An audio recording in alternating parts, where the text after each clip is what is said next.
കരുണയുടെ അവസാന മണിക്കൂർ 91 യുവജനങ്ങൾക്കുള്ള മുന്നറിയിപ്പ്. ഒരു പ്രധാനപ്പെട്ട കാര്യം ഞാൻ നിങ്ങളോട് പറയാൻ ആഗ്രഹിക്കുന്നു. ചെറുപ്പക്കാർ തങ്ങളുടെ ശരീരങ്ങൾ തുളയ്ക്കുകയും ടാറ്റു ചെയ്യുകയും ചെയ്യുന്നത് കാണുമ്പോൾ ഞാൻ അതിയായി വ്യസനിക്കുന്നു. ടാറ്റു ചെയ്യപ്പെടുന്നത് ഒരു റോസാപ്പൂവോ കുരിശോ ആണെങ്കിൽ പോലും അവർ അതുവഴിയായി തങ്ങളെ പരോക്ഷമായി പിശാചിന് പ്രതിഷ്ഠിക്കുകയാണ് ചെയ്യുന്നത്. നിങ്ങളൊരു പാമ്പിൻ്റെയോ മറ്റെന്തെങ്കിലും വസ്തുവിൻ്റെയോ ചിത്രമാണ് നിങ്ങളുടെ ശരീരത്തിൽ മുദ്രണം ചെയ്യുന്നതെങ്കിൽ പരോക്ഷമായി നിങ്ങൾ പൈശാചിക രൂപികളുടെ ശക്തിയിൽ നിങ്ങളെ തന്നെ പ്രതിഷ്ഠിക്കുകയാണ്. മറ്റൊരു കാര്യം, അവർ പകലും രാത്രിയും മൊബൈൽ ഫോൺ ഉപയോഗിച്ച് കൊണ്ടിരിക്കുന്നു എന്നതാണ്. അവർ പ്രാർത്ഥിക്കുന്നുമില്ല. എൻ്റെ മക്കളോട് ഇങ്ങനെ പറയുക: മുഖാവരണം ഉപയോഗിക്കുകയോ നിങ്ങളുടെ മൊബൈൽ ഫോണിൽ കൂടുതൽ സമയം ചെലവഴിക്കുകയോ ചെയ്യരുത്. അത് സാത്താനിൽ നിന്നുള്ള പരോക്ഷമായൊരു ശിക്ഷയാണ്. നിങ്ങൾ എൻ്റെ സന്ദേശങ്ങൾക്ക് ചെവി തരികയും അവ അനുസരിക്കുകയും ചെയ്യുന്നെങ്കിൽ ഞാൻ സന്തുഷ്ടയായിരിക്കും. എൻ്റെ മക്കളെ, അന്ധകാരത്തിൻ്റെ സംസ്കാരം യുവജനങ്ങളെ കീഴടക്കിക്കൊണ്ടിരിക്കുകയാണ്. ജനങ്ങൾ ആസ്വദിക്കുന്ന കനത്ത മെറ്റാലിക് സംഗീതം മുഴുവനും മറുതലപ്പിൻ്റെയും വിശ്വാസത്യാഗത്തിൻ്റെയും മരണത്തിൻ്റെയും സന്ദേശങ്ങൾ കുത്തിനിറച്ചവയാണ്. അതവരെ അഗാധഗർത്തത്തിലേക്ക് നയിക്കുകയും ചെയ്യുന്നു.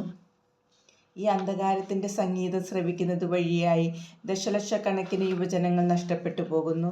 അതവരെ അക്രമത്തിലേക്കും മയക്കുമരുന്നുകളിലേക്കും സ്വവർഗ ലൈംഗിക ബന്ധങ്ങളിലേക്കും മറുതലപ്പിലേക്കും ആത്മഹത്യയിലേക്കും കൊണ്ടുചെന്നെത്തിക്കുന്നു.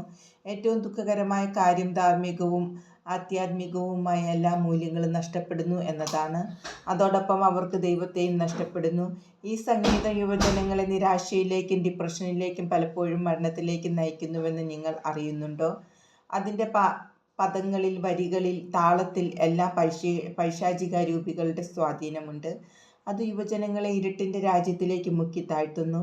ഈ ആക്രോശങ്ങളുടെയും ദൈവദൂഷണങ്ങളുടെയും നടുവിൽ ദശലക്ഷക്കണക്കിന് യുവാക്കൾ ഓരോ ദിവസവും നരകത്തിലേക്ക് നിപതിക്കുന്നു.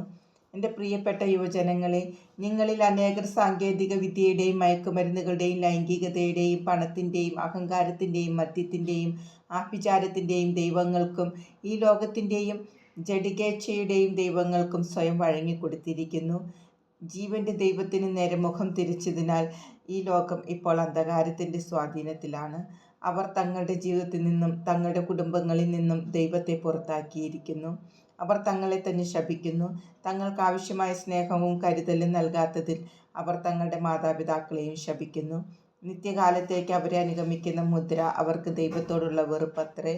അവരെ ആരാണോ നരകത്തിലെത്തിച്ചത്, അതേ മെറ്റാലിക് സംഗീത വിഗ്രഹത്തിൻ്റെ പിശാചുക്കളായിരിക്കും നരകത്തിൽ അവരെ കാത്തിരിക്കുന്നത്. അവർ നിത്യകാലം പീഡിപ്പിക്കപ്പെടും. ഇത്തരം സംഗീതം യുവജനങ്ങളിൽ നിന്ന് ദൈവത്തിൻ്റെ ആത്മാവ് അകന്നു പോകുന്നതിന് കാരണമാകുന്നു. അത് അവരെ നിത്യമരണത്തിലേക്ക് നയിക്കുന്ന പാലവുമാണ്.